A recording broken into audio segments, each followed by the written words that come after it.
ज्यांची आपण आगमनाची वाट पाहत होतो अशा आदरणीय देवाभाऊ, त्यांच्या शब्दांची धार बहार आपल्या सगळ्यांसाठी आज इथं वाहणार आहे, अशा आदरणीय भाऊंना मी विनंती करतो की भाऊ या अफाट जनसमुदायास आपण संबोधित करावं. भारत माता की, भारत माता की, छत्रपती शिवाजी महाराज की, धर्मवीर छत्रपती संभाजी महाराज की, जय भवानी, जय भवानी. हिंदवी स्वराज्याचे सरसंस्थापक छत्रपती शिवरायांना मानाचा मुजरा करतो.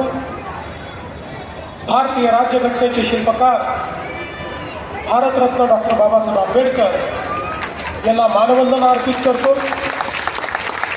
आणि आजच्या या विराट अशा सभेमध्ये मंचावर उपस्थित असलेले राज्याचे सार्वजनिक बांधकाम मंत्री आणि आपल्या जिल्ह्याचे पालकमंत्री सन्माननीय शिवेंद्रसिंहराजे भोसले, आपले माजी पालकमंत्री आणि आमदार संभाजी पाटील निलंगेकर, सन्माननीय आमदार रमेश अप्पा कराड, अभिमन्यूजी पवार, आपल्या लातूरच्या या निवडणुकीची जबाबदारी ज्यांच्यावर आहे त्या डॉक्टर अर्चनाताई पाटील चाकूरकर, संजयजी कोडगे, जिल्हाध्यक्ष बसवराजजी पाटील, शहराध्यक्ष अजितजी कवेकर, सुनीलजी गायकवाड, सुधाकरजी श्रिंगारे यांनी आपल्याला समर्थन दिलं ते पीपल्स रिपब्लिकन पार्टीचे जयदीप भाऊ कवाडे, पाशाजी पटेल, शिवाजीराव कवेकर, बघुळवान खंदारे, गोविंदअण्णा केंद्रे, त्र्यंबकजी भिसे, अरविंद पाटील निलंगेकर, दिलीपजी देशमुख, गणेशराव हाके, राहुलजी केंद्रे, शैलेश भाऊ लाहोटी, अमोल निवदे, गुरुनाथ मगे, देवीदास काळे, शैलेश भुजमगुंडे, संजय अलगरकर, स्वातीताई हुंडे, त्याचप्रमाणे शोभाताई अकनगिरे, स्वप्नील वंते, संजय गीर, निखिल गायकवाड, राहुल भुतडा, निर्मलाताई कांबळे, सुरेश जाधव, काकासाहेब चौगुले, रोहित पाटील, गोपाळ वांगे, सचिन सुरवसे, मंचावर उपस्थित आपले सर्व मान्यवर, विशेष रूपाने या ठिकाणी उपस्थित असलेले लातूर महानगरपालिकेकरता आपल्या सगळ्यांचा आशीर्वाद घेण्याकरता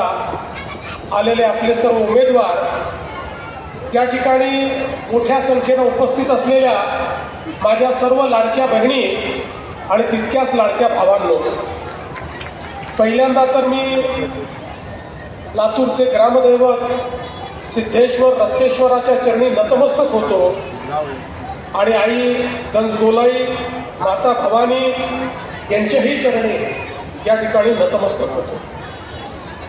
खरं म्हणजे लातूर ही एक अशी भूमी आहे की ज्यांनी या महाराष्ट्राला खूप मोठ्या प्रमाणात नेतृत्व दिलं. आपल्याला कल्पना आहे या ठिकाणी चाकूरकर साहेबांचा उल्लेख झाला. चाकूरकर साहेबांचं जर आपण एकूण राजकीय आयुष्य बघितलं तर ज्या प्रकारे नगराध्यक्षापासनं तर लोकसभेच्या अध्यक्षापर्यंत आणि महाराष्ट्रातल्या मंत्र्यापासनं देशाच्या गृहमंत्र्यापर्यंत त्यांनी ज्या पद्धतीनं कारभार चालवला, राजकारणामध्ये अशा प्रकारचे लोक हे आपल्याला विरळ दिसतात.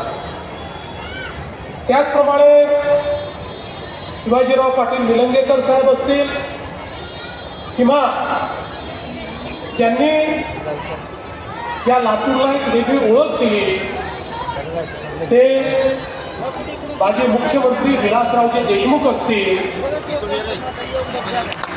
खऱ्या अर्थानं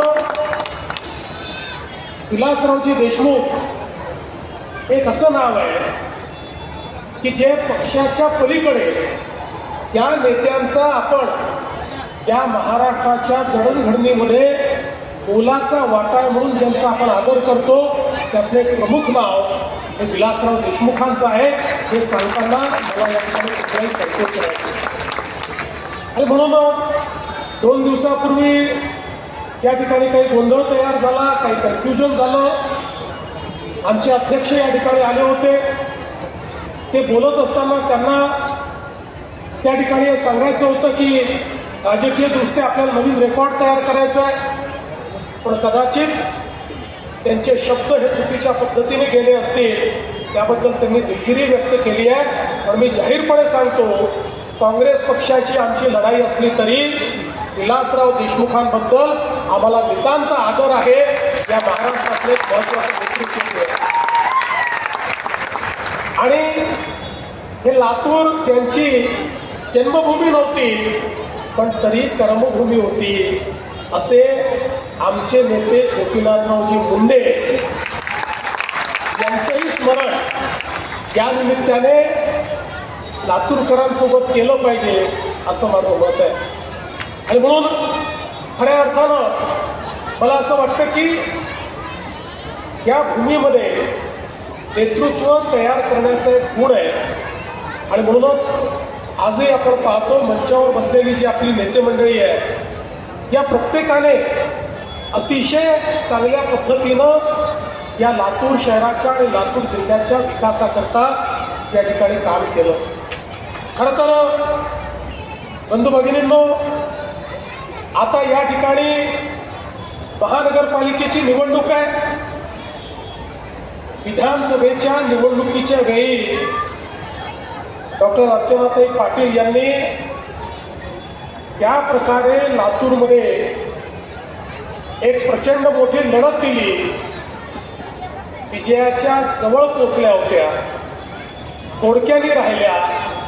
पण आता ती कसर लातूरकर या महानगरपालिकेच्या निवडणुकीत हरून काढल्याशिवाय राहणार नाही, हा विश्वास मला पूर्णपणे आहे. मला आजही तो दिवस आठवतो. 11 एप्रिल 2016 त्या दिवशी संभाजीराव आपल्याला रेल्वेने लातूरला पाणी आणावं लागलं होतं. आणि त्यावेळी आपण ठरवलं की आज आपल्याला लातूरला रेल्वेने पाणी आणावं लागतं आहे, पण या संकटातून आपल्याला संधीमध्ये त्याचं रूपांतर करायचं आहे. आणि पुढच्या काळामध्ये या ठिकाणी लातूरमध्ये परत कधीही आपल्याला रेल्वेने पाणी आणावं लागू नये, या दृष्टीनं आपल्याला काम करायचं आहे. आणि मला आनंद आहे की त्या माध्यमातून वेगवेगळ्या योजना आपण केल्या. जलयुक्त शिवारपासनं तर या ठिकाणी पिण्याच्या पाण्याच्या योजनेप्रमाणपर्यंत अनेक योजनांना आपण त्या ठिकाणी चालना दिली. खरं म्हणजे तुम्ही जे या ठिकाणी बोललात ना संभाजीराव, लातूरच्या प्रत्येक घरामध्ये नळ उघडल्यानंतर दररोज शुद्ध पिण्याचं पाणी आलंच पाहिजे, या दृष्टीनंच आपण सगळं नियोजन केलं. ही गोष्ट वेगळी आहे की मध्यंतरी सरकार गेल्यानंतर आपण केलेलं नियोजन हे बासनात गुंडाळण्यात आलं. पण चिंता करण्याचं कारण नाही, पुन्हा सरकार आलं, आता आपण त्याला चालना दिली आहे. आपल्याला माहिती आहे की जवळपास 259 कोटी रुपयाची योजना लातूरकरता आपण मंजूर केली. 22% कामही त्याचं पूर्ण झालेलं आहे. धनेगाव धरणापासून हरंगुळ जलशुद्धीकरण केंद्रापर्यंत नवीन मुख्य पाईपलाईन असेल, त्यातनं आपण पाणी पुरवठा करणार आहोत. आणि आता या महानगरपालिकेच्या निवडणुकीनंतर याच्या दुसऱ्या टप्प्यालाही मान्यता मी देणार आहे. त्यामुळे पुढच्या काळामध्ये या ठिकाणी पिण्याच्या पाण्याचा प्रश्न असणार नाही.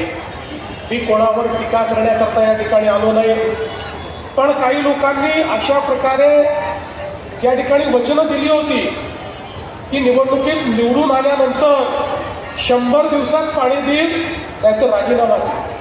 त्यांनी पाणी दिलं नाही आणि राजीनामाही दिला नाही. पण आपल्याला त्यांच्याबद्दल काही म्हणायचं नाही, मी कोणावर टीकाच करत नाही. इतर विकासाबद्दल बोलण्याकरता या ठिकाणी आलो आहे. आज आपण बघा, माननीय मोदी साहेबांनी ज्या प्रकारे 2014 नंतर शहर विकासाच्या योजना आणल्या, त्यामुळे आज शहरं बदलत आहेत. जवळजवळ 70 वर्ष आपल्या देशामध्ये एक राज्यकर्त्यांची भूमिका होती की भारत हा गावांमध्ये राहतो. गावांचा विकास म्हणजे देशाचा विकास. संकल्पना बरोबर होते, कुठेही चूक नव्हती. पण त्याच वेळी आपल्या राज्यकर्त्यांना हा विसर पडला की भारतामध्ये शहरं देखील आहेत, शहरांमध्ये लोक राहतात. शहरांमध्ये राहणारी जी लोक आहेत त्यांनाही आपल्याला सुखसोयी द्याव्या लागतील. शहरातला गरीब, शहरातला मध्यमवर्गीय याचाही विचार करावा लागेल. पण कुठलंही नियोजन आपण केलं नाही. परिणाम काय झाला बघा, गावाकडनं लोक शहरामध्ये येत होते, शहराची लोकसंख्या वाढत होती. नियोजनाभावी ज्याला जिथे जागा मिळेल तिथे तो बसत होता. अतिक्रमणं होत होती, झोपडपट्ट्या बसत होत्या. मग पिण्याच्या पाण्याच्या समस्या तयार झाल्या. मग घनकचऱ्याचा प्रश्न निर्माण झाला.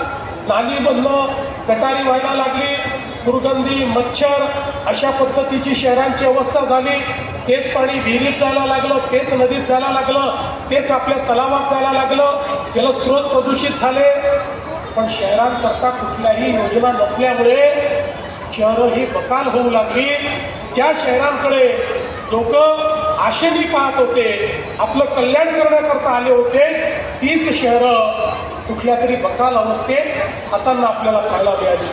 पण 2014 साली मोदीजी देशाचे प्रधानमंत्री झाल्यानंतर मोदीजींनी सांगितलं, गावाचा विकास तर महत्त्वाचा आहेच, पण शहराचा विकास देखील तेवढाच महत्त्वाचा आहे. कारण देशाच्या GDPच्या 65% GDP हा शहरात तयार होतो. लोक शिक्षण, आरोग्य आणि रोजगाराकरता शहरामध्ये येतात. येणाऱ्या लोकांकरता, गरिबांकरता, मध्यमवर्गीयांकरता इन्फ्रास्ट्रक्चर तयार करावं लागेल.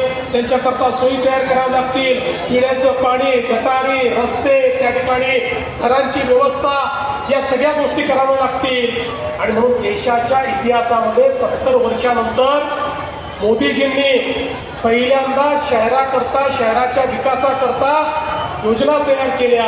त्यामध्ये स्मार्ट सिटीची योजना असेल, अमृत भारत शहरांची योजना असेल, त्यामध्ये स्वच्छ भारत शहरी मिशन असेल, त्यामध्ये प्रधानमंत्री आवास योजना शहरी असेल.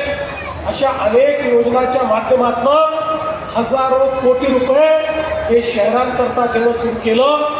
एकट्या महाराष्ट्राचा जर विचार केला ताई तर 50,000 कोटी रुपये महाराष्ट्रातल्या शहरांना मोदीजींनी या ठिकाणी दिले आणि शहरं बदलायला लागली. आज हे तुम्हाला 200 कोटी रुपये जे आम्ही देतो हे कुठनं येत आहेत? हे सगळे मोदीजींनी दिलेले पैसे आहेत. हे अमृतमधले सगळे पैसे आहेत. आज आपण पाहतोय पिण्याच्या पाण्याकरता या ठिकाणी जो पैसा आपल्याला मिळतोय अमृतच्या योजनेतनं मिळतोय. भुयारी गटाराकरता 305 कोटी रुपये आपल्याला मिळाले. हा सगळा अमृतचा पैसा आहे, माननीय मोदी साहेबांनी दिलेला पैसा आहे की ज्याच्या माध्यमातून या ठिकाणी आपण भुयारी गटाराची योजना करतोय. 53 MLDचा सांडपाण्याचा शुद्धीकरणाचा प्रकल्प करतोय. कारण मोदीजींनी सांगितलं हे सांडपाणी, सांडपाणी आता नदी नाल्यांमध्ये, विहिरीमध्ये जाणार नाही. ते भुयारी गटारातनं STP मध्ये जाईल. त्या ठिकाणी पाण्यावर प्रक्रिया होईल. त्यातली जी विष्ठा आहे ती बाजूला काढली जाईल, मैला बाजूला काढला जाईल. त्याचाही उपयोग खत निर्मितीमध्ये केला जाईल आणि उरलेलं जे शुद्ध पाणी आहे तेच नदीमध्ये, नाल्यांमध्ये किंवा विहिरीमध्ये सोडलं जाईल. ते दुसरीकडे जाणार नाही. अशा पद्धतीनं आज हजारो कोटी रुपये आपल्याला मिळाले आणि शहरं आपली चांगली होत आहेत. आज आपण बघा मागच्या काळामध्ये शहरांमध्ये घनकचऱ्याचे ढीग होते. घनकचरा आपली लायबिलिटी होती. पण मोदीजींनी सांगितलं घनकचऱ्याला संपत्ती समजा. आज घनकचऱ्याच्या व्यवस्थापनाच्या माध्यमातून मोठ्या प्रमाणात केंद्र सरकार, राज्य सरकार पैसा देत आहे. हा घनकचरा आता लायबिलिटी नाही आहे, ती आपली संपत्ती झाली आहे. त्या कचऱ्यावर प्रक्रिया करून आता आपण खतांची निर्मिती करतो. त्या कचऱ्यावर प्रक्रिया करून त्यातनं कोळशासारखे पेलेट आपण तयार करतो जे वीज निर्माण करणाऱ्या कंपनीला विकता येतात. आणि आता तर मोठ्या शहरांमध्ये कचऱ्यापासून आम्ही विद्युत निर्मिती देखील सुरू केलेली आहे. त्यातनं पैसा आज आपल्या या सगळ्या महानगरपालिकांना त्या ठिकाणी प्राप्त होतोय. याकरता देखील केंद्र सरकारच्या माध्यमातून मोठ्या प्रमाणात निधी आपल्याला मिळतो आहे आणि पुढच्या काळामध्ये मागच्या काळात आपण काही योजना कचऱ्याच्या संदर्भात देखील या महानगरपालिकेमध्ये आपण सुरू केल्या, पण माझी अपेक्षा अशी आहे की पुढच्या काळामध्ये लातूरला एक मॉडेल शहर म्हणून आपण तयार केलं पाहिजे आणि या ठिकाणचा जेवढा कचरा आहे हा सगळा कचरा त्या ठिकाणी त्याच्यावर प्रक्रिया करण्याचं काम हे आपण केलं पाहिजे, अशा प्रकारची विनंती